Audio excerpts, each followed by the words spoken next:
is the Eager Beaver Show. You are listening to a True North Eager Beaver Media Incorporated podcast.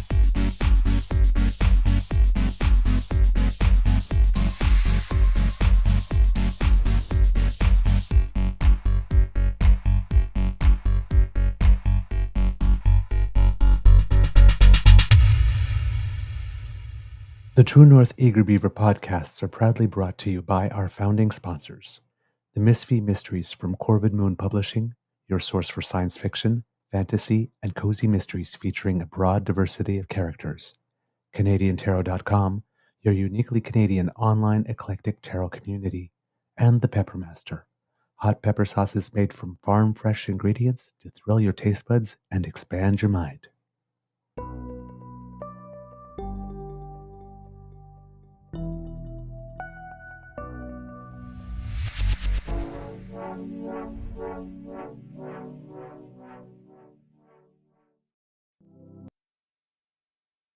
Well, good morning.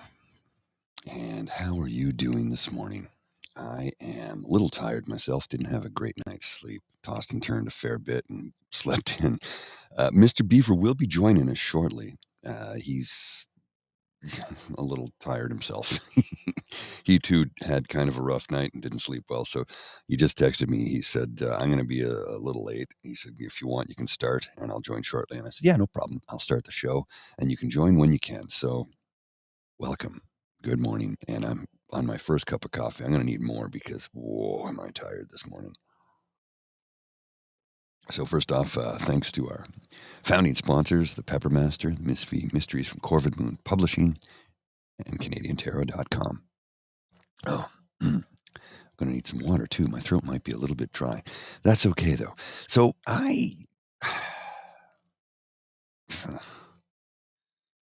the House of Commons. I have a quick video here for you from Michelle Caderio. I hope I pronounced her name correctly. She is the former deputy chief of staff to Prime Minister Paul Martin. She has a commentary here about yesterday's mockery in the House and how that the Conservative Party of Canada literally just wants to farm for video clips. I don't think that the Conservatives are looking particularly great on this issue. I don't think that it actually is impacting Canadians as long as the policy There's nothing passing, is kind of coming going. No, it's not. But a lot of the big bills have actually gone through. Some of the very important things that they were trying to do in their mandate have gone through. And, again, it's farcical. They want documents to give to the RCMP who don't want the documents. So, what is the purpose? It's just kind of like a gamesmanship. I don't think that the Conservatives are looking. Exactly what sums it up right there, gamesmanship. They care not about governing. They care not about doing anything to help Canadians. All they want to do is farm for video clips. And here's a classic example of it. And this is, it goes on for, this is a rather long video clip, but it is necessary to underscore what I'm talking about. And I will show it to you right now. It's about 8 minutes. And oh boy, you're going to want to throw things at your monitor. So don't throw your phone or your tablet or your laptop. I understand if you get really mad and want to. Don't do that because then you're out money and have to buy a new piece of equipment. And nobody needs to do that. But this will infuriate you, I promise you. This is 7 minutes and 57 seconds of absolute mockery. I have no other term for it. Here we go. Don't know what it'll take for this guy to get fired from this prime minister. We do know what will get you fired. Remember Jody Wilson-Raybould? Yeah. She was fired for telling the truth about the prime minister's attempts to interfere in a criminal case. Here's what she had to say. A prime minister committed to true reconciliation would have removed this minister and the other Randy from cabinet long ago. Instead, we get to watch white people play Ancestry Wheel of Fortune. Ouch. How come under this prime minister, a strong Indigenous woman gets fired for telling the truth when a weak, fake Indigenous man gets to keep his job after lying? Okay. Andy, the fake insurance salesman who is also a U.S. citizen. Pot, may I introduce you to the goddamn kettle? Because holy shit. All right, we'll continue.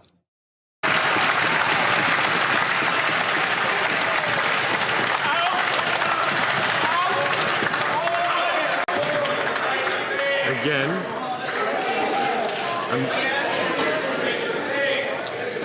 I'm going to ask the honourable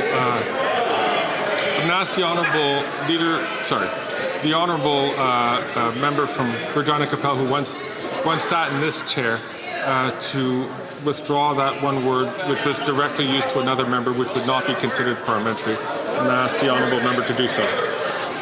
I'll withdraw the word lying and replace it with telling falsehoods. Yes.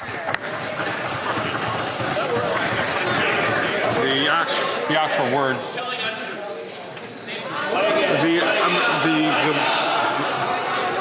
The word which was being used.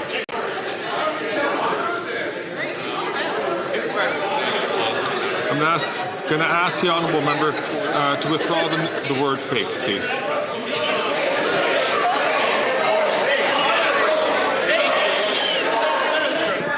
Sorry, just for the speaker to clarify, the word fake, but the minister did. He faked all those things. The minister is now admitting that he's not Indigenous, so he pretended to be something that he wasn't.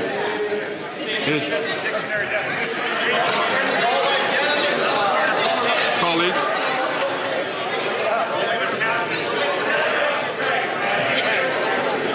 Only one solution. There's only one solution.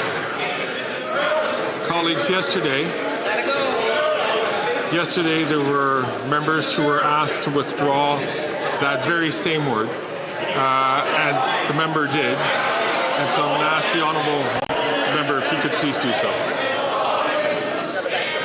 I will withdraw the word fake and replace it with either sham, imitation, counterfeit. The honourable member.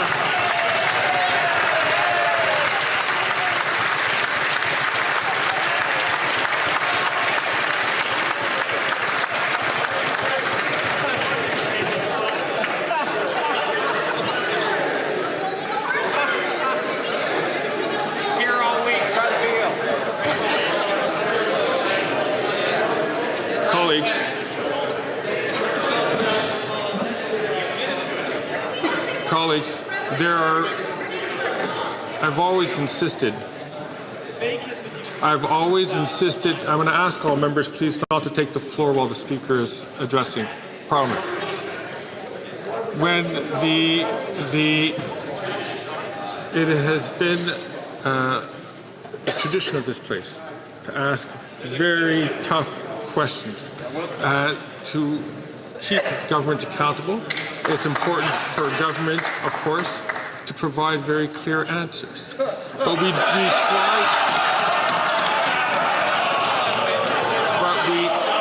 try to do this in a way that allows people to treat each other with decorum and respect. And so the honourable member has sat in this chair in this position once before. Yesterday we asked a number of members to, when it was referring to a particular member, to withdraw that same word that I'm just asking for today. I just asked the honourable member just to withdraw that word so we could just move on. Mr. Speaker, when I sat in that chair, I heard the word fake being used many, many times. I will come back to this issue later on. I will come back to this issue near the end of question period. Will the Honourable Leader of the Government in the House of Commons? Well, thank you, Mr. Speaker, but I think that little display of disrespect for that place is ubiquitous of how Conservative members treat this place. And in fact, Mr. Speaker, I love Karina Gould.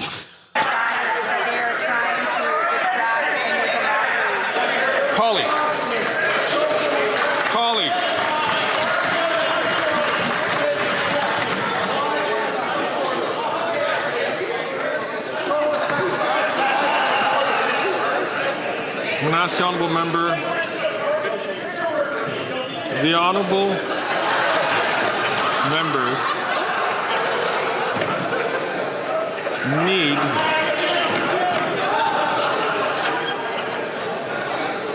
I'm going to ask the honourable member from Lanark, Hastings, Addington to please. Sorry, forgive me. Lanark, Frontenac. Forgive me, the honourable member from Lanark, Frontenac and Kingston to please not take the floor when he is not recognized to do so. Now, colleagues,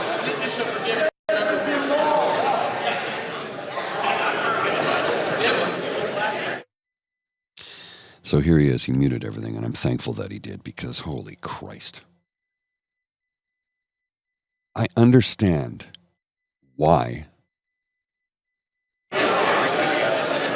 I do not know if the honourable minister had finished her answer, because I had...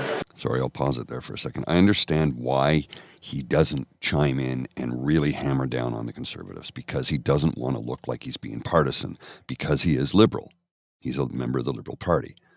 So I understand why he's trying to be perfectly nonpartisan and very calm and cool and collected. And he's very good, and I like him. I like him a lot.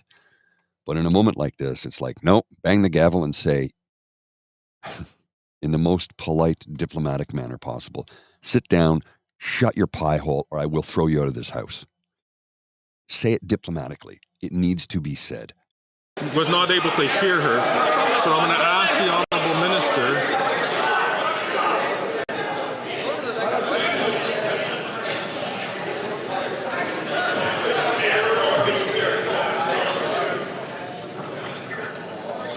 honourable minister to start from the top.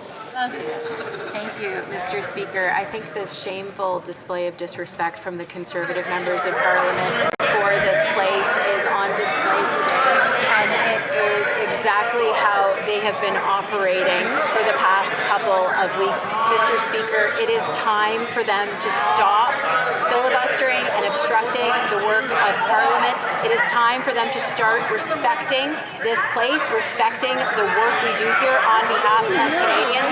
We have deposited up to 29,000 pages worth of documents. They need to stop these games and let everybody get back to work on behalf of Canadians. Thank you.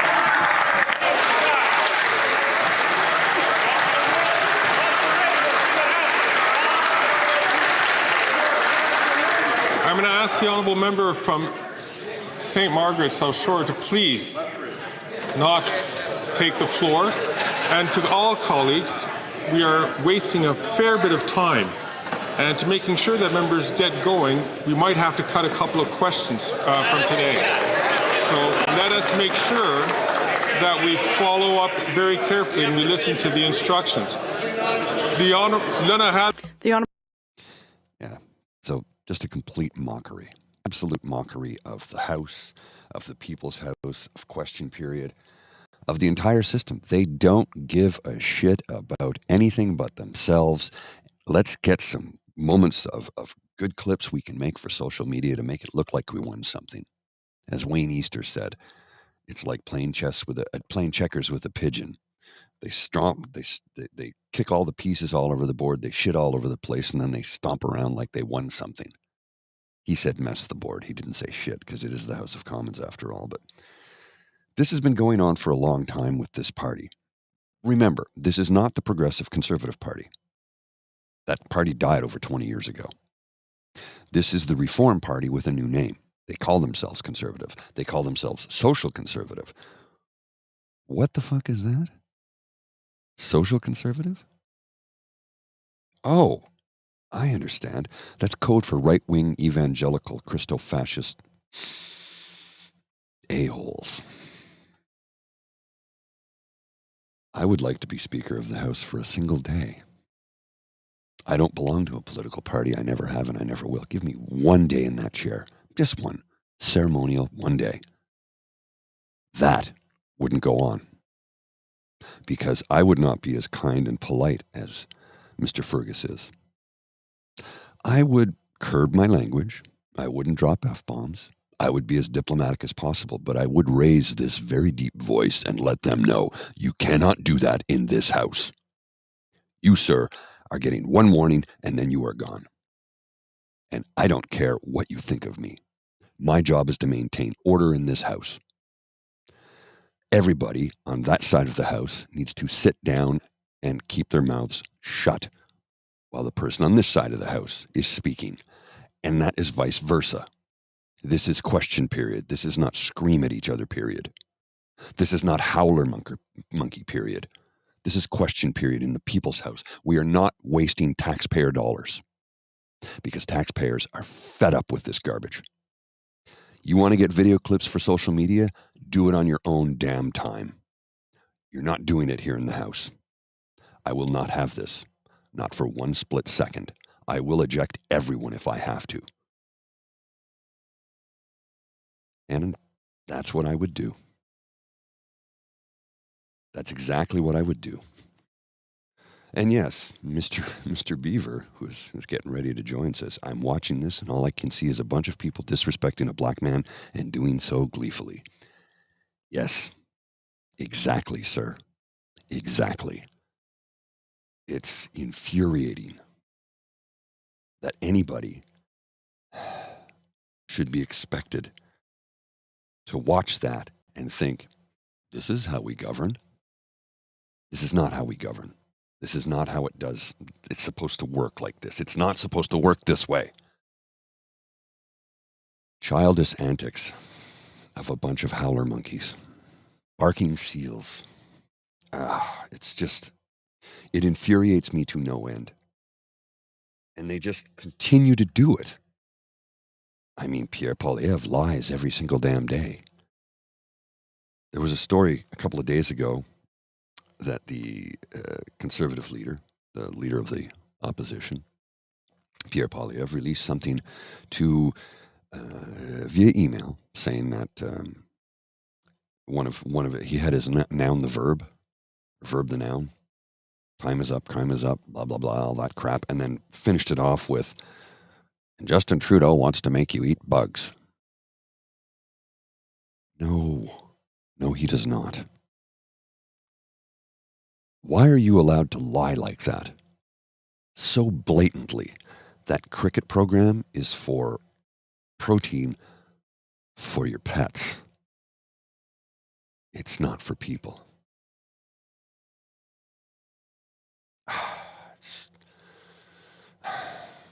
See if I can find the exact letter. It's just one more thing that the conservative leader will tell you that, well, this is what the government is trying to do. And that is not the case at all. Oh, here it is. I've got it. I'll show you this now. This is literally the emailer that they sent out. I'll put it on the screen and read it aloud to you because it's just, are you kidding me? We won't eat bugs. Whereas Justin Trudeau is attempting to impose global woke agenda on Canadians, whereas Justin Trudeau used $9 million of Canadian taxpayer dollars to bet big on an edible bug factory, whereas Trudeau has a long history of pushing an agenda that is totally disconnected from Canadian reality, including a mandatory digital ID, a central bank digital currency, no more roads, and a global shipping carbon tax. That is just littered with lies. Littered with lies. And he sends this out. How do they get away with this?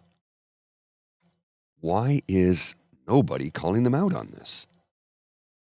I don't understand how they can continue to do this and get away with it. Those bugs are not for human consumption. They're intended as pet food.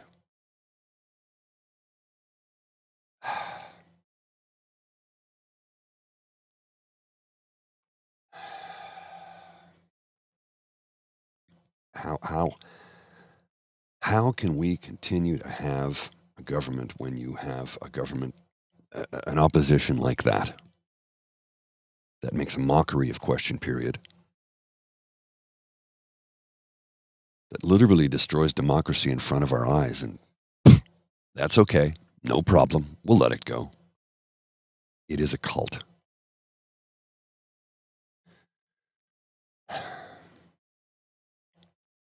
It's a factory for pet food, not human food.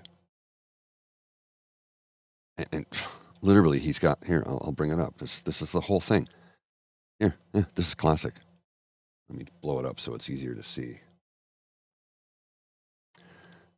This is right from the conservative webpage, right off their own homepage. It is absurd. We won't eat bugs. We understand call on Justin Trudeau to stop his woke agenda and the reckless government spending and give Canadians what they want, a carbon tax election now. And just sign up here so we can farm you for data. How do they get away with this? Mr. Beaver, are you ready to go, sir? He's ready to go. Excellent. All right, I'm going to bring him in right now. There you are. Good morning, kids and cubs, and thank you very much, Mr. Grizzly, for getting the show started. Oh, you're welcome. It's the COVID shot that I took. I keep on thinking, because this is now the second time I've been absolutely convinced. Hey, I'm starting to feel better. But yesterday afternoon, like the afternoon before, just crashed in the middle of the afternoon. Slept for about 2-3 hours. Woke up. Took me an actual other 3-4 hours to wake up after waking up. And then last night, all the chills again. My side of the bed is soaking wet. Also, all the sweats and stuff like that. So I didn't actually fall asleep until about 4 something in the morning, actually. So I am really tired. So thank you for holding down the fort. I thought when I wrote Mr. Grizzly, I said it'll take me a little time, maybe 10 minutes. It took me 25. That's also That happens.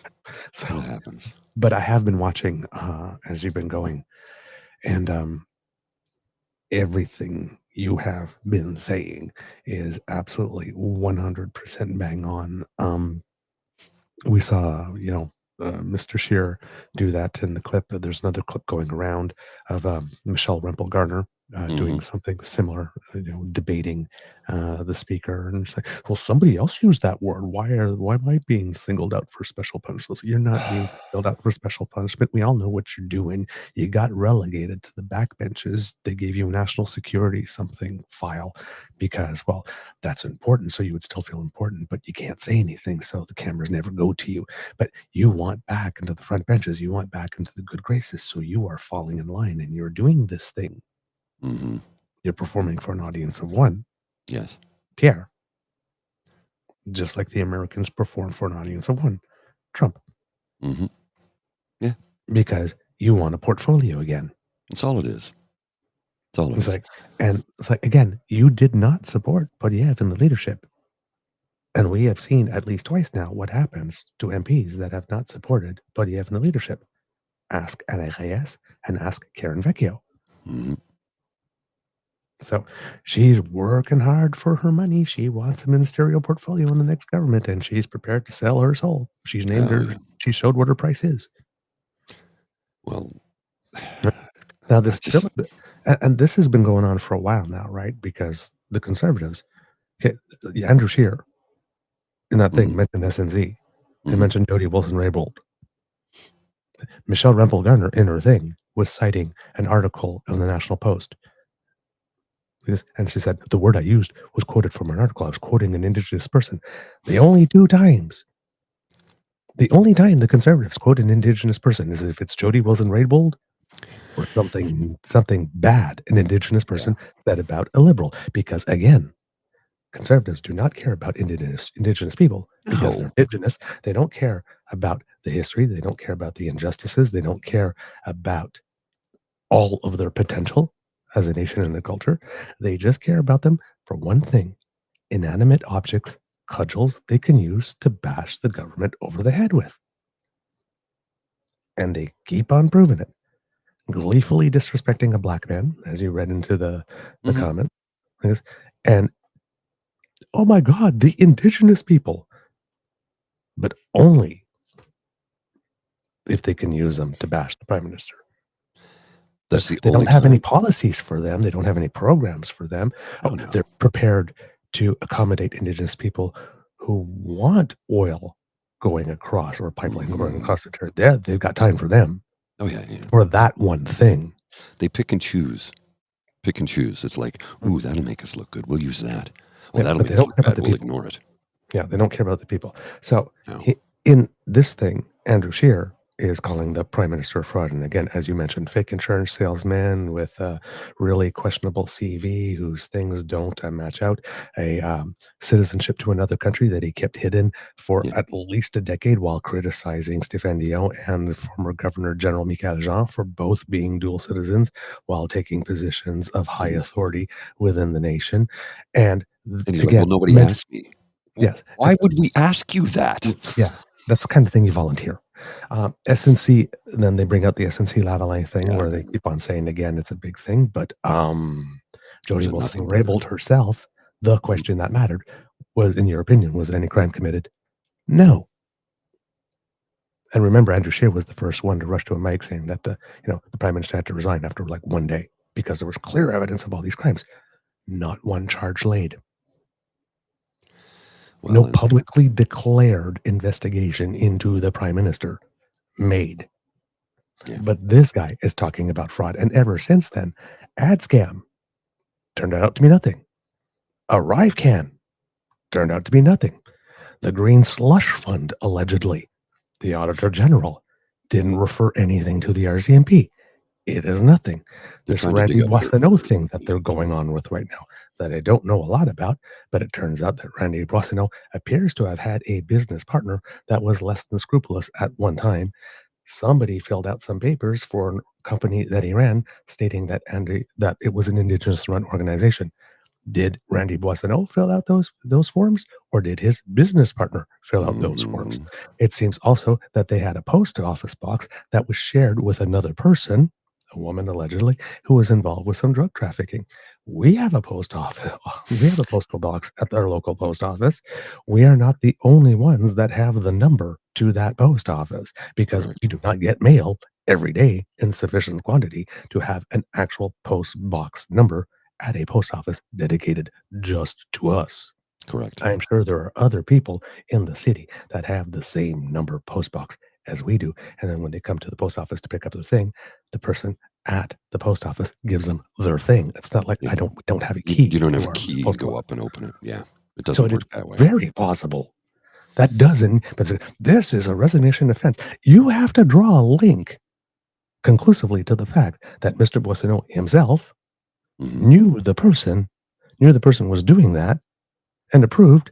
And then you would have to also say that Mr. Boissonneau is the one that gave the authority for that person to use that postal box. That's the only way that could be a scandal. Mr. Boissonneau does not control the local Canada Post outlet that determines, hey, you get assigned this postal box number. It is so effing ridiculous. And they're trying to paint a picture. Yeah, but and then you can't because the picture doesn't exist. Exactly, but that doesn't stop them from trying because it's this Trump thing. Just say they did and let us do the rest. Yeah. And then, finally, with all of that, this damn filibuster that's going on right now and all these stunts, we're going on nearly 2 months. Yeah. Nearly 2 months of this filibuster. 2 months in which the Conservatives have done everything they can to make sure that this session of the House of Commons does not get anything through. We have a fall economic statement coming up. Can't table it right now. Nope.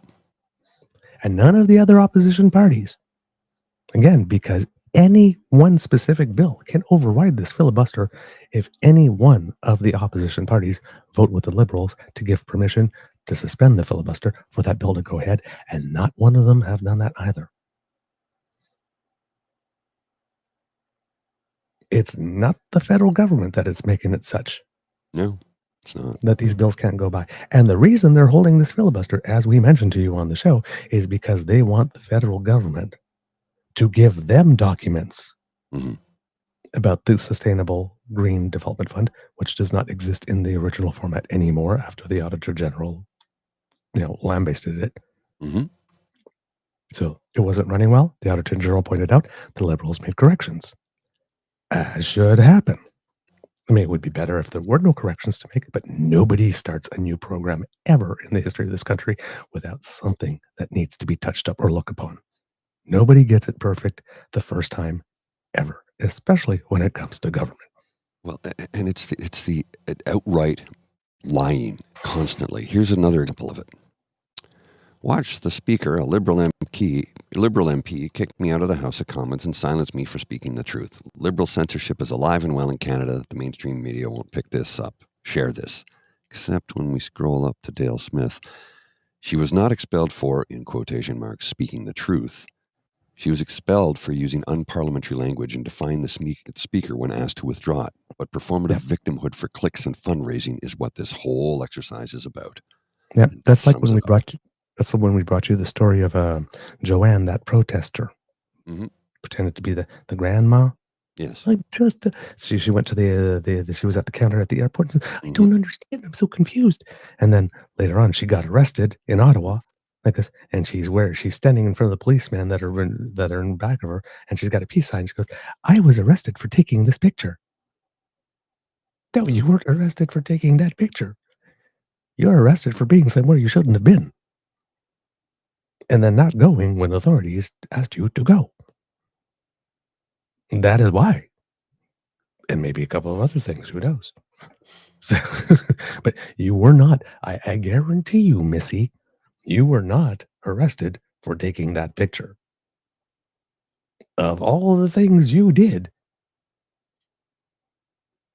taking the picture was the least offensive thing. Okay. So, but it's always this type of staging of things. I mean, it has been going on for close to 2 months. Every single day the House has been sitting, not been able to move forward with the business of the nation.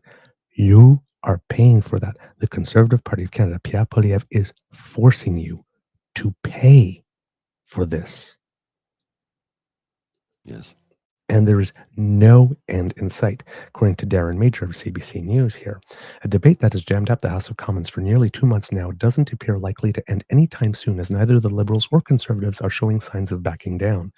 The parties blame each other for tying Parliament up in a privileged debate that began in late September. No, there's no blaming each other. It is the party that introduced the motion and won't let it go. That is the one that is tying up the debate, because I think, as I was mentioning, I don't think I finished the point, is that the Conservatives want the Liberals to release documents on the Sustainable Green Development Fund, like I said, doesn't exist anymore, to hand them over to the Conservatives, not for them to do parliamentary work with, as is required by the laws that govern the House of Commons, but for them to take those documents and hand it over to the RCMP,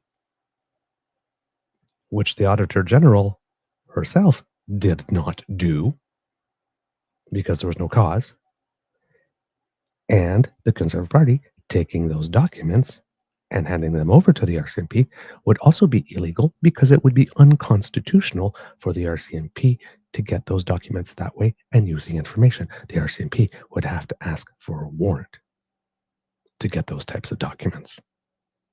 There are constitutional rights. The Conservative Party is literally asking the government of Canada to break the law, to violate the Constitution, and they are holding up Parliament and all the business at the cost of hundreds of thousands of dollars per day, maybe tens of thousands of dollars per day. I'm not sure how much it costs a day just to operate the House of Commons, but there's a lot of staff, electricity, lights, heat, photocopying, researchers that go into producing all the work that goes into the House of Commons. There's a lot of money that goes into that every day, simply because the federal government will not do something unconstitutional and illegal, when the Conservatives complain every damn day that the federal government is doing something unconstitutional and illegal. You want to talk about fake? You want to talk about fraud? There's some. But with Conservatives, it's always projection, right? It's always projection. Let's keep on going. On Monday, Government House Leader Karina Gould accused the Conservatives, quote, of holding Parliament hostage. They are. Time is up for Conservatives to stop playing their silly partisan procedural games and let us all get back to the work of this place, she said. But Conservative House Leader Andrew Scheer said Tuesday that the Liberals are the ones holding things up by refusing to hand over all the relevant documents. Again, you're refusing to break the law and commit an unconstitutional act. So we're going to hold up Parliament until you do. And then we'll criticize you for breaking the law and committing an unconstitutional act. Mm-hmm. Like we always do, even though you didn't. So, I don't know, man. On Monday, Gould said the government has handed out over almost 29,000 pages to the law clerk. Now, this is kind of ridiculous as a statement, I will honestly say, from the Liberals. She says, in a way that complies with the Charter of Rights and Freedoms, that part matters. The law clerk's letter indicates that the redactions purportedly were made to comply with access to information laws. Doesn't matter how many pages you give. They have to be the right ones. Right? Like, I need to know this piece of information. Well, we sent you 30,000 pages. Yeah, but none of it about the thing I asked about. So what good is it? So that line, when used by anybody, is, we spent historical amount of money. We've surrendered 30,000 pages of documents. We thought all of that means nothing. If the money is not spent on the right things, if the pages that they've surrendered are not about the right subject, it means nothing. Right? So that's a lot of smoke and mirrors. Now, these 29,000 pages are probably relevant pages to the whole thing. I mean, they're asking about the entirety of the fund. So I'm sure these pages are relevant and they are done in a constitutional way. But just saying that you handed over 29,000 pages, it sounds impressive, but it means nothing. What's on those pages? Because the matter is considered a question of privilege, it takes precedence over all House business. As a result, the government has been unable to move any legislation forward for weeks. The debate has also prevented the Conservatives from moving motions on designated opposition days, motions the party has used recently to trigger non-confidence votes in an ongoing attempt to bring down the government, to force an election. And what a great way to make it still look like you really do want to take out the government when you really don't, because maybe you have something going on in your internal polls that shows that things are not so great for you. Than to actually make sure that the government and the House can't run any business, including yourself. I'm sorry, we'd really love to break down the government, but we can't do it before they do the unconstitutional and illegal thing that we asked them to do and that we're holding up Parliament until they do. But we really do want to take them down. Yes, we are doing something that makes it impossible to take them down, but trust us, we really do want to take them down. Send us money and give us your data. Yes. Just data for me. That's all it is. It's ridiculous. It's ridiculous. Well, here's a story from that was published at 4 a.m. in the CBC, on the CBC website, written by Christian Noel. Poilievre's office maintains tight control over what Conservatives MPs say and do. Party staffers monitor caucus for signs of message indiscipline and fraternization with other MPs. That kind of makes with other. You have to work with. That kind of makes that thing about that airplane, the ride where they all got sent back and we don't know why. Yeah. Where did they ride the same airplane as the Liberals? And oh my God, you have to come back and go back on another plane. We can't have that. Well, after 2 years of Pierre Poilievre as their leader, many Conservative MPs say they are much less free now than they were before his arrival. Gee, what do you think that will mean for Canadian citizens? Do you realize, actually, one of the reasons that the House of Commons is so acrimonious is that back in the day, there used to be evening sittings. Yes. And when there were evening sittings, everybody would eat together in the House of Commons cafeteria. Mm-hmm. Yeah. And they sometimes sit together and eat and whatnot. They don't do that anymore. No. You can't spend 15 seconds of your free. You can't even go to an announcement of something that's going well in your electoral district that's made by the Liberals and sit there. Karen Vecchio did that. That was another sin she committed. There was a big announcement for something going on in her riding, and the Liberals invited her to it because it was her riding, and she went, and she got caught in photos with Liberals announcing something good in a Conservative riding, and it's a cult. She had to go. It's a cult. If you don't do exactly what I tell you, you're out of my cult. The man who promised during his leadership run to make Canada the freest country in the world maintains tight control over the actions of his caucus members. Normally loquacious Conservatives close up like oysters and dare not speak without their leader's approval. MPs are watched by Conservative staffers both inside and outside Parliament. Elected representatives are publicly called to order for deviating from the party line. Conservative MPs' words and actions are closely scrutinized by the leader's office. Partisanship is encouraged. Fraternizing with elected officials from other parties is a no-no. Those who follow these rules are rewarded. Those who don't often have to suffer consequences. There are always multiple people in the penalty box. There is always someone in trouble, one caucus member said. You don't need to be told what to do. You watch the leader and understand what's expected from you, one Conservative source said. The leader comes first. Do not undercut him, said another. Radio-Canada spoke with more than a dozen elected representatives, employees, and members of the Conservative Party of Canada from 3 different provinces. The sources were granted anonymity so that they could express themselves freely. All reported a tightening of caucus discipline under Poilievre's leadership. Since Pierre became leader, you can feel the difference, said a source in the Conservative leader's entourage. MPs don't get too comfortable. They're careful. But some in the Conservative ranks are beginning to chafe at the restrictions. Some elected officials feel they come to caucus to be told what to do and what to think by the leader, one Conservative source said. Sometimes the leader listens to suggestions, but often his mind is already made up.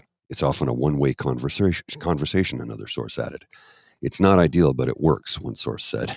The Conservatives have a 20-point lead in several polls. When you're leading, it's easy to keep discipline within the caucus, but if there's a drop in the polls, well, then we'll see. If the leader invents a new slogan, we know we'll have to use it, said a Conservative source. Catchphrases deployed by Poilievre in the House of Commons and at media events, axe the tax, build the homes, fix the budget, stop the crime, and terms of derision like wacko, radical, just inflation, and sellout Jagmeet Singh are often picked up and repeated by Conservative MPs. Take, for example, the word wacko. Poilievre was expelled from the House of Commons in April for using this word and refusing to withdraw remarks he made about the Prime Minister. Before this incident, the term had been used twice in the House of Commons in the previous 18 months. In the months since, Conservative MPs have repeated it more than 100 times in the Commons. If you repeat the slogans, you get rewarded, said a Conservative source. You are celebrated in front of the entire caucus for being a good cheerleader, and you get more speaking time in the House and during question period. Those who refuse to parrot the lines lose their speaking time, another source added. It's radio silence at the entrance to Conservative caucus meetings these days. Every Wednesday morning, journalists throw questions at the arriving MPs. Almost all of them pass without answering a question. Some avoid making eye contact with journalists. MPs from the other parties seldom hesitate to answer journalist questions, and when Aaron O'Toole and Andrew Scheer led the Conservatives, many Conservative MPs stopped by to chat with reporters every Wednesday. In the early days of the Poilievre era, a press secretary for the leader was seen on a few occasions signaling MPs not to stop in front of the cameras. Like a policeman directing traffic, he seemed to be beckoning them to enter the room without responding to reporters. More recently, press secretaries from Poilievre's office have been supervising the entrances to Parliament and monitoring journalist scrums with MPs with the goal of recording the exchanges. The Conservative Party is the only federal party that currently does this. God almighty. As a result, many Conservative MPs who used to be very outspoken are now reluctant to grant interviews to journalists without first receiving the go-ahead from Poilievre's office. It's not that unusual to act that way, said Jan Plant, a former Conservative advisor under Stephen Harper. The leader's staff wants to limit the risks as much as possible and let the leader, the group's best communicator, do the heavy lifting. He said holding the leash too tightly can also lead to problems. It can demoralize caucus members, Plant said. Over time, it can become an internal threat where you also have opposition within your own caucus. Sources told Radio-Canada that Conservative Party staffers keep a close eye on MPs' activities. Who's talking to reporters? Who's deviating from the party line? Who's fraternizing with MPs from other parties? Journalists have spotted party staffers taking notes, and sources say these activities are reported to the leader's office. Big Brother is watching you, man. Everybody is being watched. What we say, what we do, who we talk to, we're told not to fraternize with MPs from the other parties. And that's not normal, a Conservative source said. Your Conservative MPs are not being elected to represent you. They're not being elected to bring your voice to the leader. To be a good MP, it's important to build relationships with colleagues from other parties. That's how Parliament works best for Canadians. But the leader's office won't let us. Sources say Conservative staffers monitor MPs' interactions not only in the Commons chamber, but also in the corridors of Parliament and at social events such as the press gallery dinner and the Speaker's garden party. Poilievre's press attaché was even spotted jotting down the names of Conservative MPs attending the press gallery dinner this spring. It's an event that Poilievre, who has strained relations with the Parliamentary Press Gallery, and most of his MPs have avoided for the past 2 years. We don't get told not to go, but we can see that the leader doesn't go, so we do the same. Otherwise, it would be frowned upon, said one conservative source. Plante said that if Poilievre's office is maintaining this kind of tight control over MPs, it's going too far. Political employees were not elected by the people, he said. If I were a member of parliament and this concerned me, I'd go to the leader to denounce the situation and say, I'm not going to stand for this. Poilievre imposes iron discipline on himself. He works hard, he works late.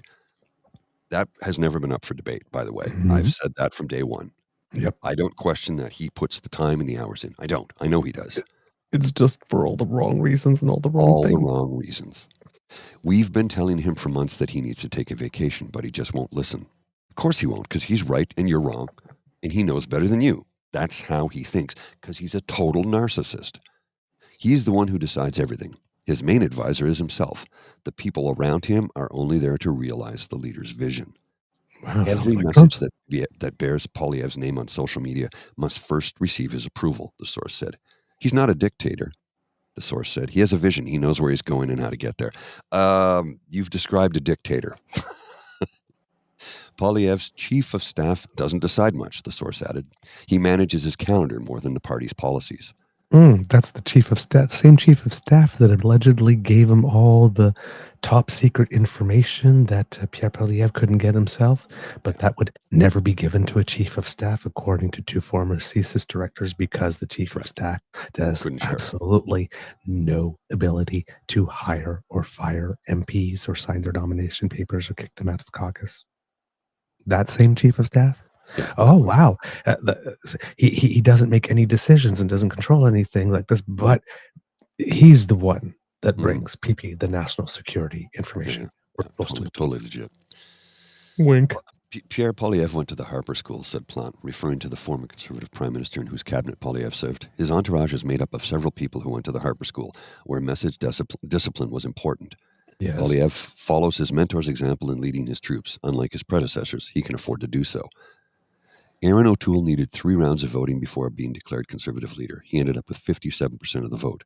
Andrew Scheer needed 13 rounds and finished with 51%. Both had heavily courted different factions of the party to gain the necessary support. Poilievre won the leadership decisively on the first ballot with 68% of the vote. Let's talk about those votes, shall we? He doesn't owe anything to anyone, one conservative source said. That is not true. He is not beholden to the religious wing of the party or the social conservatives or the progressives. He has credibility to keep people disciplined and to call delinquents to order. Bullshit. If you stray too far from the message, you get told pretty quickly, a third source said. I mean, this is. Well, here's the thing, right? He's got everything to lead all these people, but if you stray from he's not persuading them. No. With the quality of his ideas. He's not rallying his team to his cause by the awesomeness of his leadership. He's he's having them monitored, tailed, surveilled, filmed, reported on. This is not people who think, hey, our leader is great, has great vision, great idea. This is people, well, we're leading right now and this seems to be working, so let's just shut up and continue in this abusive relationship because, we happen to live in a very nice house that might get much nicer soon. Having a title and having power is worth the abusive relationship with my boss. This is a key thing, though, that people need to pay attention to. He is not beholden to the religious wing of the party. He's beholden to everybody. I've never seen a leader of opposition need so much external help. He's getting help from India. He's getting help from Russia. He's getting help from China. He's getting help from editorial columnists in frickin' Australia who have never heard of him because they said if one thing Pierre is really good at is telling a story. And that was the day after his fever dream video with all the video clips from Russia and Indonesia and everywhere else, Slovenia, popped in. Yeah, he's really good at telling a story. This guy needs so much help. It seems that everyone around him is so not confident that he can win, that they're doing all these things to prop him up externally. This is not a guy that has the royal jelly, and this is why I keep on saying Like, the best thing that could happen, the best chance, is that when that budget comes down sometime in April, that the New Democrats are still way below 20 in the polls, and they decide not to pull the plug then to see if maybe another 5 or 6 months will help them, because time is not Pierre Poilievre's friend, and all these people are going through this now and accepting this because they think that power is just around the corner, like in 3-4 months, like maybe the election will be called in January and we'll have a spring one, or be called after the budget and they'll get a summer one. I guess we can tolerate this bullshit for this crap from the leader for another 8 months, and then we'll get our reward. Turn that into a year. Yeah. There's already people bristling now. There's already people speaking off the record now. And please send me that article, Mr. Grizzly. Because that will come in real handy. I just want to read this thing into the record. Mr. Grizzly, after you do that, though, could you please read the title of the article and give credit to the author? Oh, yeah, this is a good one. I did at the beginning, but I'll read it again. Don't worry. Okay. So 17 Conservative MPs who pleaded with the government to ensure that cities in their ridings received their share of a federal housing fund were publicly rebuffed by the leader's office. In a news release distributed to the media without their consent, Poilievre forced those MPs to renege on their commitment to mayors in their ridings. This man doesn't want to help Canadians. He just wants to rule over you. The way he runs his party is how he would run this country. If you think for one split second this man has your interest at heart, once again, oceanfront property in northern Saskatchewan, I'll sell it to you for a real good price. Because you'll believe anything if you believe that shit. So axe the tax, only to hide it later in the price so that you don't see it. It's not transparent. Build the homes, but not now. Fix the budget to direct more to those who don't need it or have too much already. Stop the crime, except for an interference within my own party. And attack everyone. Yeah. The guy this is not a serious party. And let's also not forget, because it's going a little bit back in history, but Andrew Scheer, who's calling everybody else a fraud, and Pierre Poilievre, who's joining them, were both members of this political party. Mm-hmm. When it literally committed fraud to win an election, they both benefited materially from fraud. They have both led at one time a party that literally has fraud in its DNA, and a judge said so, and they said so themselves. They pleaded guilty in court to keep 4 of their own, to keep their asses out of jail. 2 senators and 2 party operatives. This party is fraud. Completely. And they're calling everybody else frauds. The leader of this party currently has a lifetime compliance agreement with Elections Canada, which is a deferred prosecution agreement to keep his own ass out of jail because he got caught on camera. There are pictures of him breaking electoral law, so there was no way he was going to win that case. No, he can't. The evidence. He signed a deferred prosecution agreement to keep his ass. Yes, I broke the law. Second time, he broke the law because he was part of the party that broke the law to win that first election, and then he violated the law in the subsequent election. Oh, yeah. Yes, he also tried to take away some of your right to vote along the way, by the way. This guy, these 2 guys, specifically these 2 guys, are calling other people frauds. And let's remember that Andrew Scheer also has a $700,000 to $900,000 expense report of some kind that the party did an investigation, but the party decided to keep it all hush-hush and not release to the public, and more importantly, to Canadian citizens who donated to the Conservative Party, expecting their donations to be used for things that advanced their party of choice, which, of course, is a private organization. But its members donated to that party thinking that their money would be used for certain things, pretty much just like the people from that had kids in hockey with Hockey Canada thought that their dues were going to go to a certain thing, and then they found out that the board were creating like separate funds that they were hiding to pay off people that were making sexual assault allegations. The levels of corruption in this government are beyond. Look, in October, Poilievre tabled a confidence motion to bring down the government. We remember that. Conservative MP Kevin Waugh questioned the utility of holding a federal election just as Saskatchewan voters were heading to the polls for provincial and municipal elections.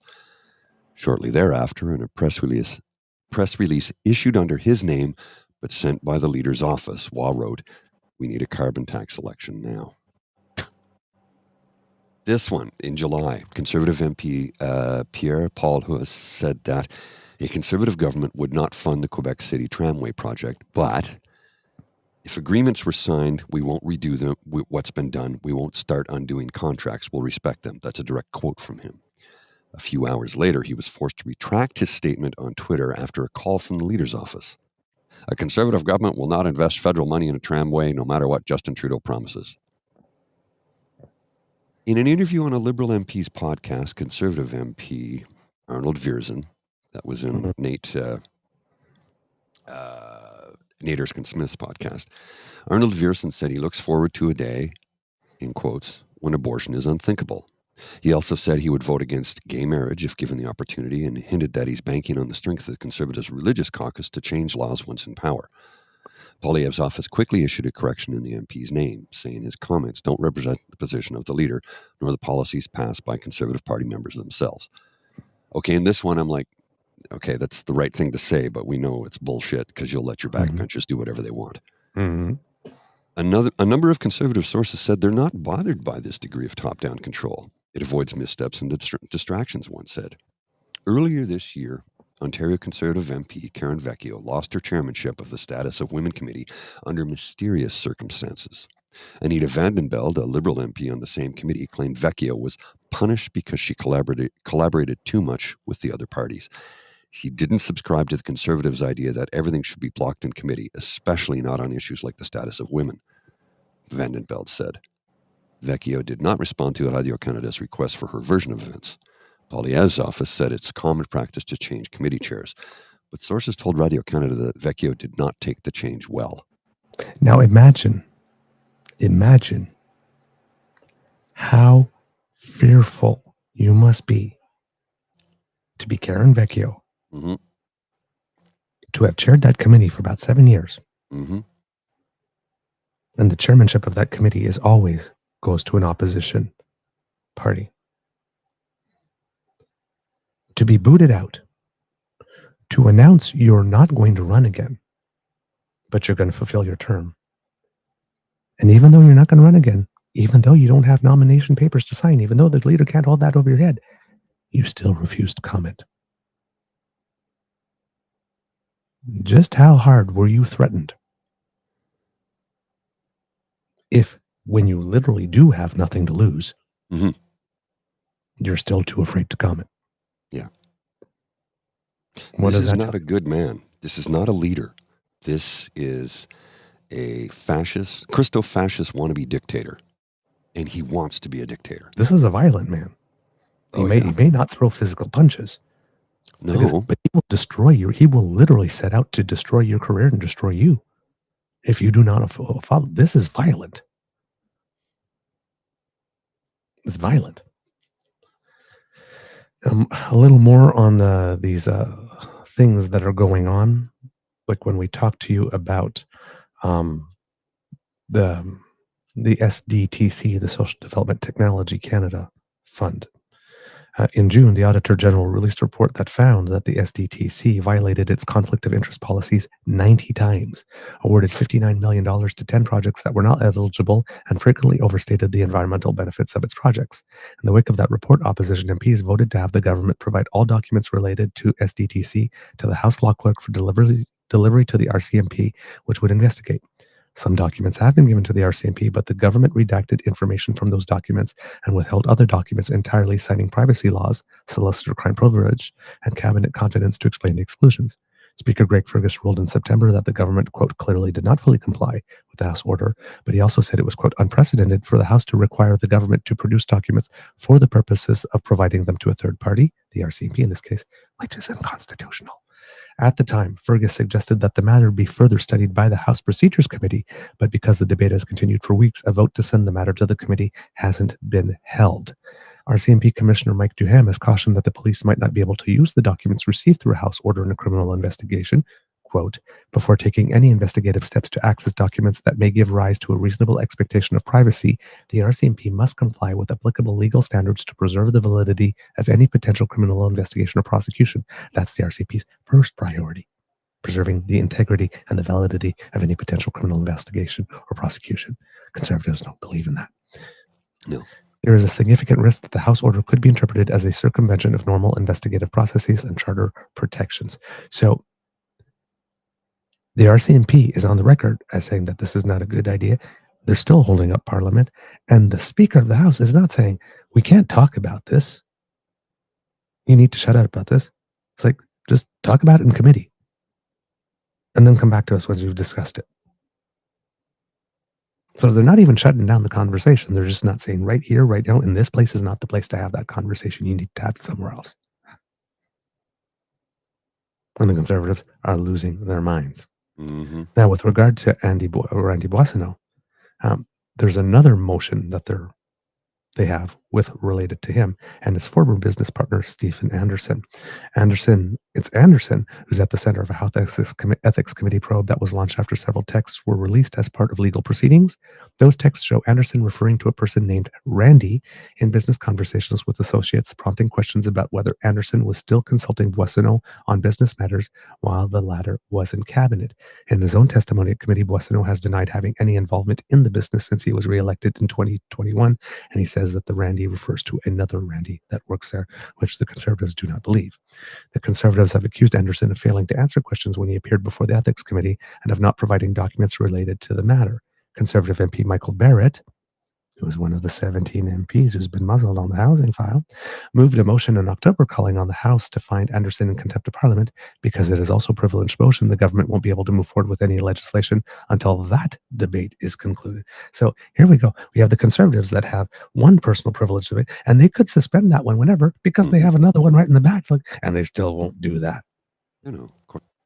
And now the other scandal is that apparently in those documents, somebody said that the company was Indigenous-led, and there are some statements here about Randy Boissonneau, him saying that he was Indigenous and all that kind of stuff. And so the Conservatives are making the link. Well, you once said that you were Indigenous, so therefore you must have filed those papers yourself, saying that you're an Indigenous-led organization. Now, Randy Boissonneau himself is not Indigenous. He's adopted, and his adoptive mother is. Now, at one point, I think he said that she was Cree. I think she is actually Métis. Again, hardly the first time that anybody, it's even happened with Buffy St. Marie. Mm-hmm. Right? That's somebody's story. These stories are complex, and it's not for us to be sitting there determining you're real or you're not. I would suggest that it's up to the members of the community to determine who it is that they recognize. So, but Randy Boissonneau is pretty clear, even though he's apologized for confusion. It's been very clear that he has never represented himself as being Indigenous. Yeah. Right. So, there are a lot of stretches in filling in the blanks of what the Conservatives want/need/wish to be true for these things to work for them. But all of these things, again, you're watching the show. We've been talking about this for an hour. Yeah. Get you this information. They're relying on everybody not having this information, and very few do. It takes a long time to communicate all of this information. This is the thing. This People is don't have exactly time. the thing. People don't have time. This is why we have a show, so that you can watch this at your leisure. You can join the live stream. You can send this out to your friends. You can send the link to people and say, this is important. You need to see this, and here's why. This is why we have a show, so people can watch us when they need to, not at 6 o'clock when the 6 o'clock news comes on, which was what the traditional manner was when we grew up. The 6 o'clock news, the 11 o'clock news, then go to bed. No, people don't have the time anymore. They're too busy. So now you can be at work, pull out your phone, and watch a few minutes of this program and learn a thing or two. You can watch this wherever you happen to be, as long as you have an internet connection. And this is why we have a show. Want to give a big shout out to Vim's dad for receiving the King Charles Coronation Medal. I mean, that is kick ass. That is kick ass. 50 years as a physician in Burlington, Ontario. On the 14th, my dad received the King Charles III Coronation Medal from Karina Gold for his contribution to Burlington, Ontario. Burlington, Ontario as a family physician over the last 50 years. That is awesome, Vim. Tell him thanks for us. The whole damn fam loves him, thinks he's awesome. And that is the quintessential Canadian thing. Service to your community. That is as Canadian as it gets, my friends. Service I'm doing sign language applause here. Yeah. Yay, Vim's dad. Woohoo. Absolutely. This is great stuff. Now, Kits and Cubs, because the Conservatives so want to make your life better. The ongoing privileged debate in the House of Commons could hold up 21.6 billion in government spending and jeopardize the funding situation of various government agencies, according to Treasury Board President Anita Anand. And this is by Davis Legree of iPolitics, who's writing this. The Liberal government tabled its second round of supplementary estimates this week, which includes additional expenditures not originally included in the annual budget. These estimates are presented in the form of a supply or money bill, which requires a vote in the House of Commons before any money starts to flow. Votes on these bills are confidence matters, meaning they must be supported by a majority of MPs for the government to remain in power. Now, you would think that if the Conservatives, who promise to take down the government at every single opportunity that presented to them, well, they have a money bill going through. So you think they would suspend that to be able to take down the government on a money bill. But if the money bill passes, well, that's $21.6 billion in spending that will help you. They can't have that. No. So we don't get to debate the bill, and you don't get the money spent on you. That's how it works. However, the House has been embroiled in a procedural dispute over the government's refusal to produce documents, blah, blah, blah. The Conservatives have urged the Liberals to release the documents, blah, blah, blah. Essentially, it is unclear both when the estimates will come to a vote in the House and when new money from federal coffers can be transferred to government departments. Parliamentary procedure dictates the estimates must be approved in the House by December 10th, leaving only 15 sitting days for the House to resolve a debate that has lasted for several weeks. And again, the Conservatives that allegedly want everything to be done right and perfectly want to leave 15 days or fewer by the time they suspend this privilege thing to actually discuss $21.6 billion worth of spending. Because I'm sure we can do that in an afternoon before, in the morning session before lunch on the last day. Make sure that we apply our proper scrutiny to that. It's $21.6 billion. It might take a few days. Might want to get on that. Billion. Remember, folks, the difference between a million and a billion. 1 million seconds is 12 days. 1 billion seconds is 32 years. Yep. Multiply that by 21. Yep. It should be noted, the supplementary estimates do not represent the annual operational budget for government agencies, but rather reflect any additional necessary expenditures. This means that certain departments could be vulnerable if the corresponding supply bill does not pass, but others would be completely unaffected. For example, the National Film Board and the Office of the Superintendent of Financial Institutions, among other agencies, are not projected to receive any additional funding in this round of estimates. So it won't affect them in any way. The proposed new spending includes $970.8 million for the Treasury Board Secretariat to put towards, quote, negotiated salary adjustments from collective bargaining agreements. So if you negotiated a raise for yourself, you can't get it right now because of the Conservatives. But they care about affordability and your ability to pay your mortgage. Mm-hmm. But you can't cash in on your raise yet if you negotiated one. Yeah. As well as $955.2 million to reform the government's First Nation Child and Family Services program. Hey there, Indigenous people on territories where pipelines can go across, who Conservatives are sucking up to. They're starving your children, but they still want you to give them access to your land. But they're starving your children. Mm-hmm. Meanwhile, the Department of National Defense is slated to receive $561 million for its procurement of 16 multi-mission P-8A Poseidon aircrafts, while the feds also proposed an $800 million reimbursement for provinces and territories that have responded to natural disasters in recent years, like floods in BC, Hurricane Fiona in the Atlantic provinces, and fires in the Northwest Territories. So, Canadians, if you are worried about our national defense, if you're a military hawk, if you're getting ready for the Halifax Security Conference that's about to happen next week, and you're wondering why it is that we aren't meeting our NATO targets, well, if we can't get the money out the door, which the Conservatives are not allowed to happen, then we can't spend the money to meet the targets.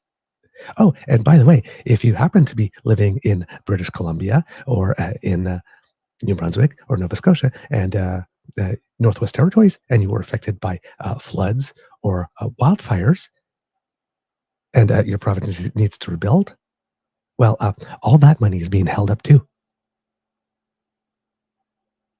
Well, actually, it's not money to rebuild. The provinces have already spent the money. Mm-hmm. It's gone. They're looking to be reimbursed. But you don't see Danielle Smith rushing to a mic lambasting Pierre Poilievre for holding up her share of that $800 million. Of course not. No. Other measures like the funding earmarked for individuals, $307 million, or small businesses, $2.6 billion, through the carbon pricing rebate or statutory expenditures that do not require a vote in the House. The federal government wants to apply carbon tax onto small businesses, but give them a rebate, like they give us. Oh, Conservatives don't want those small businesses to get that money. They don't want you to get that money either for that carbon rebate. But life is so affordable that carbon tax is so expensive. That's the decision point between you going up, being one of those 2 million people lining up at a food bank for food, or paying your mortgage. Oh, there's a rebate to help with that. Well, gee, no, you can't have that. But we really care about you being able to afford your meds. It's extremely important for the supplementary estimates to get passed, Anita Anand told reporters on Tuesday. Is there a possibility that those voting expenditures might not pass? The answer is yes, there is a possibility. There is no way for the government to simply pull the rug out from under the House of Commons required voting process and say that they are in place. Anand called on Conservatives to, quote, stop playing partisan games and help the House function, emphasizing that certain government agencies do not have the luxury of time. Quote, what's really important to remember is that the smaller departments would be impacted disproportionately earlier on, and so we do need to ensure that money is able to flow to those smaller departments. We are okay for the next 3 to 4 weeks, but we need to make sure that money flows to those smaller departments, and then ultimately the larger departments, which also fuel so much of the government's and the country's business. Conservative House Leader Scheer said the Liberals can guarantee the estimates come before the House by complying with Speaker Greg Fergus's order to produce the relevant documents. No. That's not what the Speaker said. The Speaker said bring it to the committee. It's you, Conservatives, who need to comply with the Speaker's order to bring this to committee. That's where the snag is, Mr. Scheer. A little moving of the goalpost there. The Liberals could also shut down the existing privilege debate, though that would require the support of another party, none of them of which are helping. The Bloc Québécois said they will only work with the Liberals if it is to pass the 2 bills that would increase the benefits for Canadian seniors and protect supply management, which I do not know why the Liberals would do that, because how long will the Bloc Québécois keep them in power for if they do that? There's nothing in it for the Liberals to do that at the moment. So far, the government has refused to accept the Bloc's offer. So the Bloc is not willing to stop this and is not willing to go to an election. I guess they're not ready. The NDP, which has repeatedly supported the government in confidence votes during the fall sitting session, has also been hesitant to help the Liberals end the current dispute. NDP finance critic Don Davies lamented that the House has been tied up in, quote, conservative kindergarten tactics, but said the Liberals have been, quote, unable to respond. It's because the Liberals are minority government and they need at least one other party to respond, which you would be one, Mr. Don Davies of the NDP. A pox on both their houses, said Davies. We're here to do what's best for Canadians. So the NDP, as usual, just sit there and go, Liberals, Tories, same old story, but don't actually do anything to get that $21.6 billion to you. Of course, the NDP doesn't want an election now either. Should the House move past the procedural debate on documents, there is another privileged debate in the queue, as the Conservatives want to find Stephen Anderson, the one-time business partner of Employment Minister Randy Boissonnault, in contempt for failing to provide the Ethics Committee with information that has been duly ordered to produce. And there you go. So it's Stephen Anderson that won't do what he needs to do. But of course, they're attacking and trying to just sully the reputation of Randy Boissonneau because they once worked together. He gets it. And I don't think I need to point out that Randy Boissonneau happens to be a gay Canadian. Mm-hmm. So I'm sure they're gleefully. Sure, there's a little extra enthusiasm to go after him. Right? These conservatives, I swear. Oh, I know. Now, there's one thing we did not mention yesterday, Kids and Cubs, and I'm sorry because I had actually put it in the list of things I was going to address, but I did not. Former Liberal MP and Cabinet Minister, former Minister of Justice, Irwin Cotler, actually spoke to the media a couple of days ago and mentioned that he was advised late last month, I believe, that Iranian agents allegedly plotted to assassinate him because he's a longtime vocal critic of Iran. Details of the alleged plot, which was foiled by law enforcement, were first reported by the Globe and Mail, citing unnamed sources on Monday and confirmed to CTV News by Cotler's office. According to the Globe and Mail, the source says Cotler was informed of an imminent threat on his life late last month. CTV News has spoken with his office, but Cotler, the founder and chair of the Raoul Wallenberg Center for Human Rights, is unavailable for an interview and will not be issuing a statement. I would guess so. In this case, Procurement Minister Jean-Yves Duclos told reporters Monday meeting that Public Safety Minister Dominique Leblanc is, quote, fully aware of these allegations, but a statement from Leblanc's office to CTV News says the minister, quote, cannot comment or confirm any specific RCMP operations for security reasons. In an email statement to CTV News, the RCMP says it does not disclose the details of its protective measures, nor does it confirm the identities of the people receiving protection. Quote, protective measures are based on ongoing threat and risk assessments. The statement reads, adding that the law enforcement agency therefore has no further comment at this time.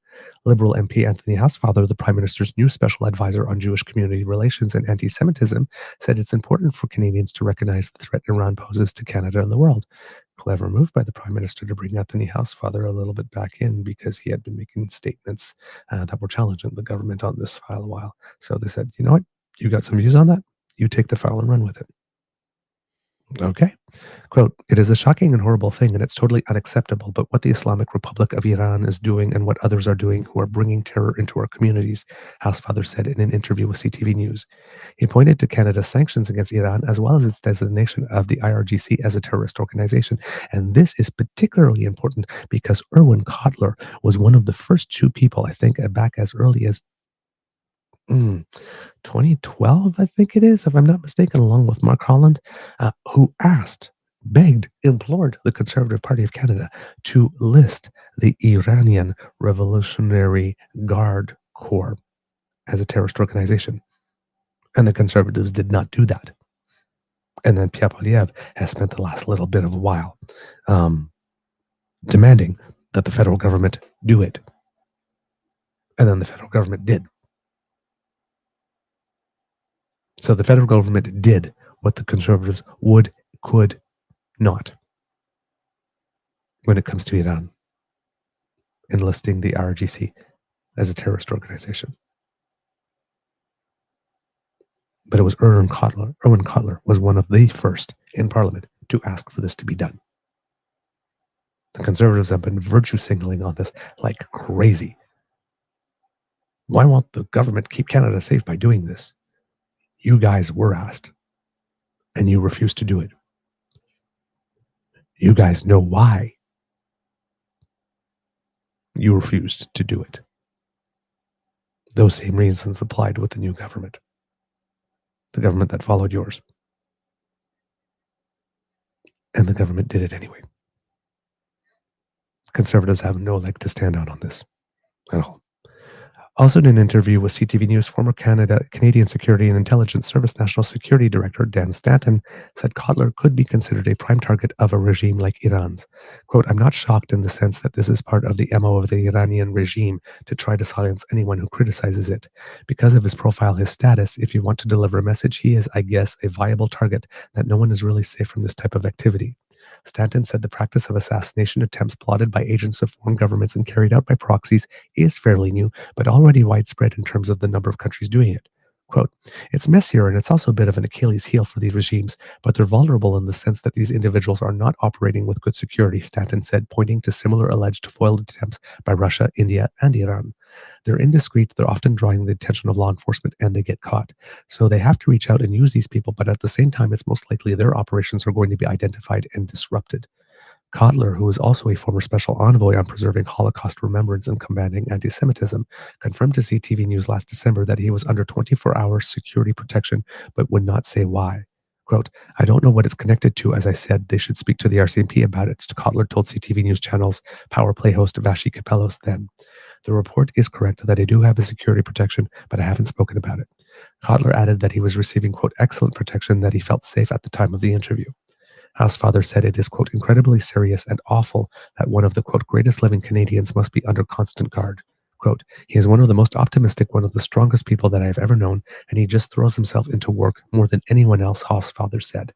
The man works 24 hours a day on trying to help human rights around the world, and that's what he's focused on in fighting anti-Semitism here in Canada and around the world. Housefather adds that Canadians should be, quote, horrified that Kotler, quote, has to live like this. And the one thing I haven't heard is any Conservative MP stating how terrible it is that a Canadian of greatness that is internationally respected around the world and has been for decades for his role in advocating for human rights has had his life threatened. Didn't see anything. No, nothing to see here. Nothing to see here. I have the clip here with Power Play with Vashi Kapelos. Let's just watch. Today, confirming former Liberal Justice Minister and human rights activist Erwin Kotler was the target of an alleged Iranian assassination attempt. Details of the alleged plot, which was foiled by law enforcement, were first reported by the Globe and Mail and confirmed to us by Kotler's office yesterday. Mr. Kotler has been a long-time and vocal critic of the Iranian regime and its sponsorship of terrorism. He joins us live now. Hi, Mr. Kotler. Good to see you. Thanks so much for making the time. Not at all. Good to speak with you. How are you, first of all? I'm glad to see you safe and sound. How are you doing, though, with this information? I guess you've known about it for a bit, but being in the public domain now. Well, you know, I've been under this security protection now for a little over a year because the threat first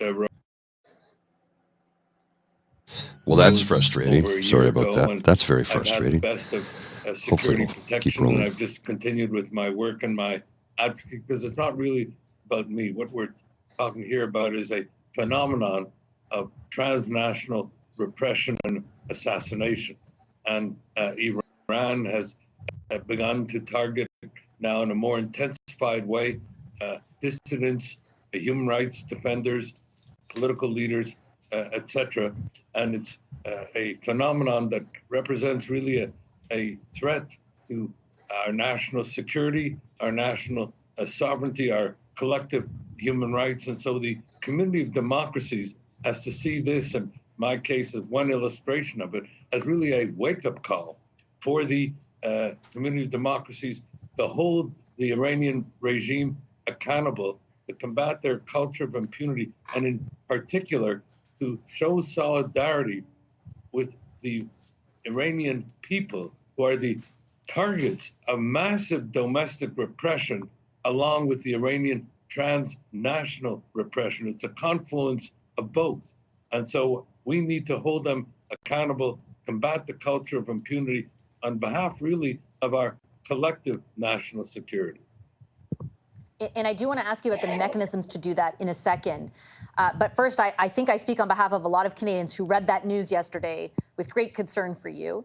And I know that law enforcement was successful in intercepting this attempt.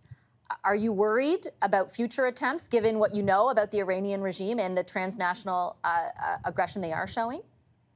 Well, as I say, I have excellent protection. And at this point, I don't worry about it because I think part of the objective of the Iranian regime is to silence, to intimidate, to harass. And I think we cannot indulge that. We have to, on the other hand, as I say, combat it. And we have to hold the Iranian regime accountable at the same time as show solidarity with the Iranian people. I always distinguish between the Iranian regime and the Iranian people, who are the targets of mass domestic repression by this regime, and the community of democracies now has to hold it accountable. So when you talk about holding it accountable, I remember interviewing you a multitude of times in which you talked about listing the IRGC as a terrorist entity. That finally happened in June. We spoke to Masih Alinejad yesterday, who talked about more coordination among the G7 in particular against sort of the alignment of Iran and other autocracies. What can the federal government do, in your view, former minister, I should say, Mr. Kotler, in order to seek and accomplish the kind of accountability you're describing? Well, I think Masih Alinejad was right when she said the involvement in the partnership. Canada, for example, is hosting the next meeting of the G7, and so we should make the issue of Iranian transnational repression and domestic repression a priority on the G7 agenda. Within the Canadian government, we should set up a special agency with respect to combating that transnational repression and assassination as a phenomenon. For example, we have this foreign interference inquiry, but that inquiry is dealt only with the issue of foreign electoral interference. That's just one component of transnational repression. We have also the massive disinformation, misinformation, and malinformation. We have the targeting of dissidents, of diaspora communities and with exile. We have the targeting of journalists. We have the targeting of human rights defenders. And in particular, we have also the targeted assassinations that we see, and I'm just one example of it. But as I said, we've seen this elsewhere. So we need a particular department to deal with it. We need a victims framework that can kind of hotline with regard to those who are the targets of this national repression. And we have to see to it that we work in a concerted way amongst the community of democracies and make this a priority on our agenda as a matter of principle and policy. Okay, Mr. Kotler, I'm going to leave it on that note. I'm glad to see that you're doing well, and I appreciate you making the time for the conversation tonight. Thank you so much. Not at all. Good speaking with you.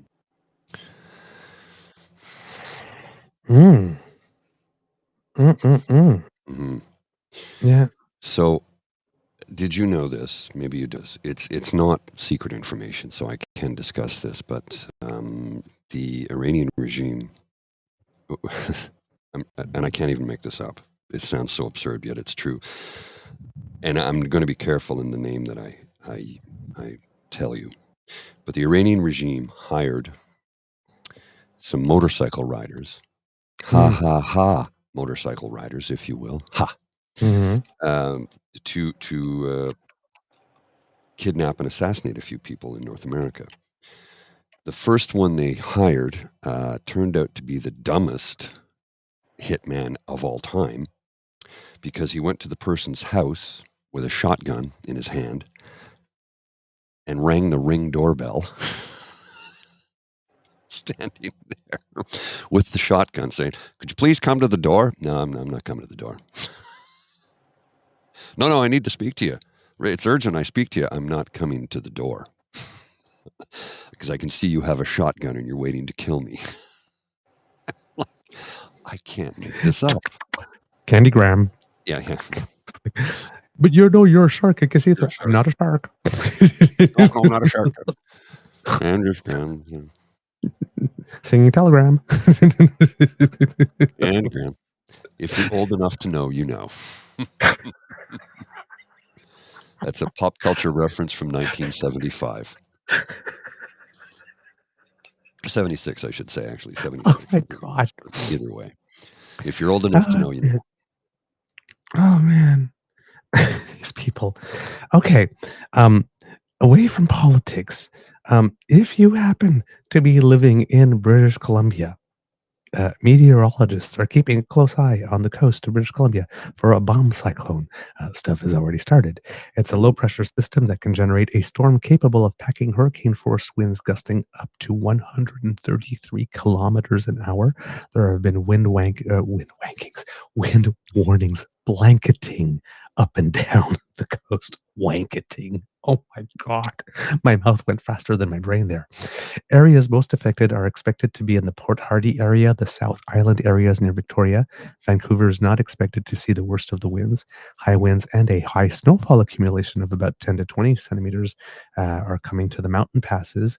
Those are predicted for the interior.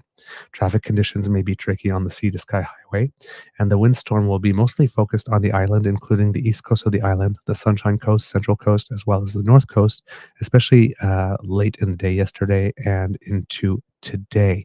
According to the Victoria Times columnist, this is about 4 hours ago, by Roxanne Egan Elliott. I know my brain is not working today. Although this thing says, the article itself says 2 minutes ago, but the timestamp on the link said 4 hours ago. It says highways were closed, ferry sailings were canceled, and the lights went out for tens of thousands of residents as strong winds from a storm dubbed a bomb cyclone hit Vancouver Island on Tuesday. Highway 4 was closed east of Port Alberni due to unsafe conditions after emergency responders were called to multiple motor vehicle crashes related to high winds and downed trees, Port Alberni RCMP said Tuesday evening. A 4-kilometer section of Highway 14 near Jordan River was closed in both directions due to a downed tree, and Highway 28 was closed between Gold River and Campbell River due to the wind, with no detour available, Drive BC said. Environment Canada issued a wind warning for much of the island, saying gusts of up to 100 kilometers per hour are expected as a low-pressure system arrived about 400 kilometers southwest of the island Tuesday afternoon. The wind was starting to pick up Tuesday afternoon with a peak of 94 kilometers an hour at Race Rocks, said Brian Proctor, a meteorologist with Environment and Climate Change Canada. Those winds were expected to strengthen overnight and continue until Wednesday afternoon, he said. Snow was falling on Mount Washington and elsewhere at high elevations, and the Malahat could see a mix of rain and snow. The storm is unusual because it will likely last longer than most storms that pass through in the fall, making significant power outages more likely. Quote, "We're probably lucky that it's tracking as far offshore as it is. If it was closer to the island, we'd see those big winds over a much larger portion of area, so we'd probably have much more significant damage." BC Hydro brought crews out over from the mainland to respond to outages in anticipation of cancelled ferries because the island is expected to be the hardest hit part of the province, said Ted Olenek, Community Relations Manager for Vancouver Island and the Sunshine Coast. At 11:30 p.m., power was out for nearly 130,000 customers on Vancouver Island in about 290 locations. About 39,000 customers were without power on the Lower Mainland and Sunshine Coast. Many of the outages were caused by downed trees or broken power poles. In a statement Tuesday evening, BC Hydro said a strong windstorm and heavy rain were causing extensive outages. Quote, "We have all available crews to ensure a strong response this evening, and crews will work throughout the night to restore as many customers as possible. Ongoing wind has made it difficult to begin restoration work in some areas safely. Customers should be prepared to be without power overnight." Olenek said it's fortunate that many weaker branches have already fallen in previous storms, so the impact of this week's storm may be mitigated. People should stay 10 meters back from any downed wire and call 911 as it could be live, Olenek said. The storm is a reminder to have an emergency kit prepared that can get you through 72 hours without power. On the North Island, crews were plowing snow Tuesday at high elevations of Highway 19 and Highway 28, said Chris Cowley, General Manager of Main Road North Island, which maintains the roads north of Parksville. Quote, "Other than that, the lower elevations, it's sort of a bit of the calm before the storm." Additional crews were bracing Tuesday night for the coming winds. While the forecasted winds aren't extreme on their own, the wind warning covers the company's entire service area, the top 2/3 of the island, for a long period, which is uncommon. That's the difficult one about this. There's potential to be stretched a little bit thin. Crews will likely be kept busy removing down trees, and they could have to close roads if it becomes unsafe for them to work in the high winds. North Island residents should be prepared to hunker down, he said. Quote, "If they don't have to travel tomorrow morning, I would say stay home if you can." Callie recommends checking Drive BC before hitting the road. The winds led to cancelled ferries in the evenings between the island and mainland. Travel may also be affected Wednesday. BC Ferries said, for updated For updates on sailings and cancellations, BC Ferries recommends checking its X account. The Transportation Ministry said these highway sections were closed because of downed trees and debris. Additional closings are likely. Highway 4 from Highway 4A in Errington to Port Alberni, from Port Alberni to Tofino Ucluelet Junction. Highway 14 west of Souk, Highway 18 at Hillcrest, Highway 28 from Gold River to Campbell River, and the Pacific Marine Circle route. And I believe if you living in Saskatchewan, you might have also got some weather last night because I have some footage from Bellevue, Washington. Oh, okay, sure, go ahead. Check this out. This is pretty crazy. Ooh.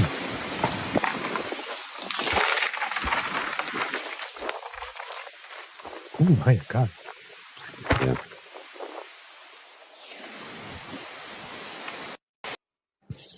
That's the only footage I can find thus far, but it looks pretty intense. So, like this is from, what is this? Sierra Research and PR at CSU. This is it's a 2-second repeating video, but it gives you an idea of how big this storm is. Wow, look at this. This is wild. So you can see there's Vancouver Island, right? Look at how big the storm is in relationship to it. We'll just pause it right there. There's Vancouver Island. Look at how big that storm is. Oh my God. Massive. Yeah, it's crazy, right? So, yeah. Jeez. So they ain't joking about. And wow. What does it say here? 900 and... Actually, here's another image of it. I'll give you this one too, because this one is in a little slower feed, but it gives you the entire picture. It's a 16-second video. I'll start it from the beginning, and you can see as it slowly approaches, right? Jeez. How big the storm is. It's just massive. So anyway. That's wild. Yeah, it's crazy. And there's there was somebody else describing it. Oh no, there's more footage coming up now. Not a lot, because a lot of people were taking cover right when the cyclone hit. But as they should. Yeah, take cover. It's like this will kill you if you don't. Yeah, the clip is not worth it. No. Jeez. Look, here's another image of it. This is really wild. Like, just watch this. Whoa. Yeah. Jeez. Wow. It's a big storm. Yeah. I've never heard of a bomb cyclone before. Like, I've heard of microbursts, right? And I've experienced them. And I'm like, what's a microburst? It's like a mini hurricane that it only happens in a very small space, which is different than a derecho, because a derecho is just like a wall of wind. And it's, long. We had a derecho here a couple of years ago in the summer, and it was weird. Everybody was talking about it, and you could literally track it going across Ontario. And when it hit here, just before it hit, the sky turned green. Yep. And so I saw a video a couple days later. Somebody says, the sky just turned green. What does that mean? And I just sent him a message, take cover right now, because it comes in with the force of a hurricane, like a Category 5 hurricane. It just blows right over, but it destroys everything in its path. We felt it here in Kingston. We were like 200 kilometers away, and it was like the sky turned really gray here, and wind picked up. I was on my way to a lunch with a friend, and I was outside when it happened. It was like, ooh, God, that turned really quickly. Yeah. It was. I had never seen that in my life. It was a little scary. Yeah. Here it is. Absolutely incredible. The bomb cyclone has reached 940 millibars of pressure before its peak and deeper than expected. For reference, many Category 3 hurricanes have reached these lows. You're being spared big time as the storm is hundreds of kilometers offshore. Except it hit. Yeah. Anyway. It did. Now, if you're living in Saskatchewan, you have weather of a whole other kind. Because according to Colleen Silverthorne of CBC, Saskatchewan got hit with its first major snowstorm of the season on Monday night, with much of the province remaining under a snowfall and winter storm warning yesterday. Definitely wintry scene to begin with today, said Dan Fulton, a meteorologist with Environment and Climate Change Canada, I should say. Fulton said areas around Melfort, Humboldt, and Nipawin were hit the hardest overnight, receiving about 15 centimeters of snow. He said those areas could expect to see more snow accumulate throughout the day. That was yesterday, with ECCC warning of hazardous conditions for most of the province. Saskatoon police said they responded to 19 crashes from midnight to 2 p.m. Central Time on Tuesday. 19. Meanwhile, Saskatchewan RCMP received 44 reports of crashes on other road incidents throughout the province between 7 a.m. and 2:30 p.m. The most common were vehicles in the ditch and jackknifed semis. No injuries were reported. Cheryl Carlson works at Watrous Co-op gas station about 121 kilometers southeast of Saskatoon and said the highways around her are down to one lane with glare ice and blowing snow. We're shoveling our sidewalks every 20 minutes just to keep them clear. People have been slipping just getting out of their vehicles. It's very treacherous in the Watrous area. The Saskatchewan Highway Hotline said travel was not recommended on highways 2 and 15 around Watrous on Tuesday morning. The heavy wet snow coupled with wind gusts of up to 60 kilometers per hour reduced visibility on the roads and made for some treacherous driving conditions. RCMP reported several accidents related to the storm, including a semi that jackknifed on the highway near Belle Plaine and a vehicle hitting the ditch near Fort Capel. The French in me just wants to come out. I want to say Fort Capel and Belle Plaine, but I know they're pronounced Anglophone style. Anglicized. Yes. Jitender Saini works at the Flying J Travel Center in Balgony, 30 kilometers east of Regina, and said truckers stopping in are saying it's too dangerous to be on the highway without the weight of a full load. Wow. Past Fort Capel, it's bad. Ice only on the road. You cannot drive on it. RCMP said a semi-truck also rolled on Highway 1 about 10 kilometers east of Indian Head, but didn't have further details on that accident. Not sure if the name of that community should change. The storm cut Indian Head. The storm cut a wide swath through the center of the province from Nipawin down through Saskatoon, Outlook, and east to Regina, with many of those areas seeing as much as 10 centimeters of snow overnight. So there you go. The storm continued yesterday as a second southeasterly system moved into the province, bringing heavy to wet snow to the east. The further east you go, the worse things are going to get, said Fulton. And they were warning of wind gusts reaching 80 kilometers per hour and an additional 15 centimeters of snow as the second system moves through the province. The storm is expected to taper off today, but Environment and Climate Change Canada is predicting snowfall will continue for the next couple of days. So, plenty of rain and wind in BC and snow in Saskatchewan. So there you go. Mr. Grizzly, do we have a show? We do indeed, sir. All right, kits and cubs. That's the end of this episode of the Daily Beaver Morning Show. We hope that you love listening to us because we love making this for you. Remember, sharing is caring and word of mouth is priceless. So tell your peeps and poops all about us. It's very important that you do. Now, if you'd like to support us, thanks to the radio all you can, you don't have to miss an episode by going to our pod page, podpage.com/TheTrueNorthEagerBeaver, lowercase letters with a hyphen between each one of those words. And if you go there and click subscribe, when we have something fresh off the bandwidth, it comes directly to you. And you can also get there by scanning the QR code that I'm sure Mr. Grizzly is going to make appear at the bottom of the screen anytime soon. Now, if you'd like to support us in other ways, you got to make like Kit Elaine and surf yourself on down to the True North Eager Beaver Media Incorporated YouTube page, where you will find our buttons like, share, and subscribe. If you click them, lick them, or flip them, it gets us a little bit of happy. And we thank you so much for your support. Now, if you'd like to support us in another way, then you can go to our coffee page. The QR code by Mr. Grizzly's head there will bring you there. Or if you're listening, ko-fi.com/eagerbeaver, lowercase letters, all in one word.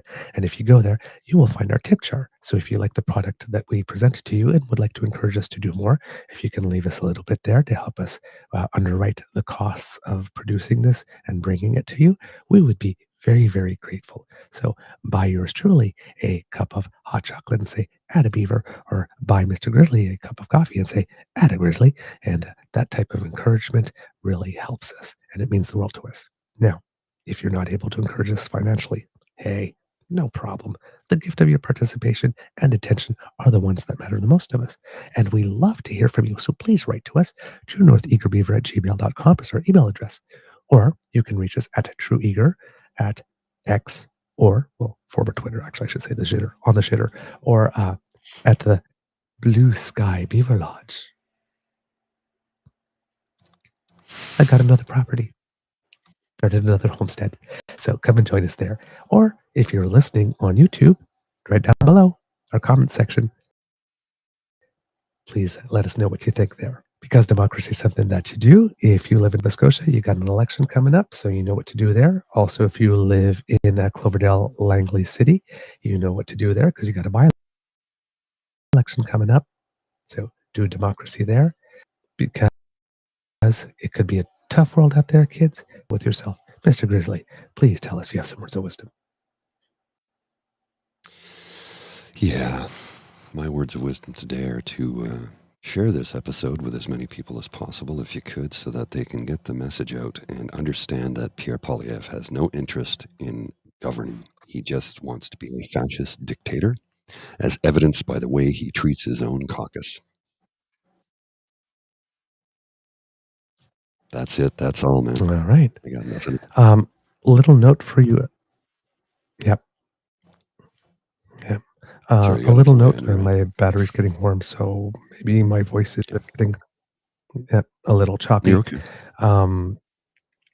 Just something I forgot to mention yesterday when we were talking about in New Zealand about the Haka protest in the legislature. The Prime Minister of New Zealand, Christopher Luxon, said that his National Party will not support the bill and therefore it will not pass, even though it has been presented by a member of the governing party's coalition. So at least there's some good news there. All right, Mr. Grizzly, I will say cue the cock and we'll come back with a quick Easter egg because I have some good news. You are listening to a True North Eager Beaver Media Incorporated podcast. The True North Eager Beaver podcasts are proudly brought to you by our founding sponsors, the Misfit Mysteries from Corvid Moon Publishing, your source for science fiction, fantasy, and cozy mysteries featuring a broad diversity of characters, CanadianTarot.com, their uniquely Canadian online eclectic tarot community, and the Peppermaster, hot pepper sauces made from farm-fresh ingredients to thrill your taste buds and expand your mind. We are grateful to the Crier Media Network for its support, Pete Jarvis for our artwork, and Paul Joseph Something for our opening and closing sequence music.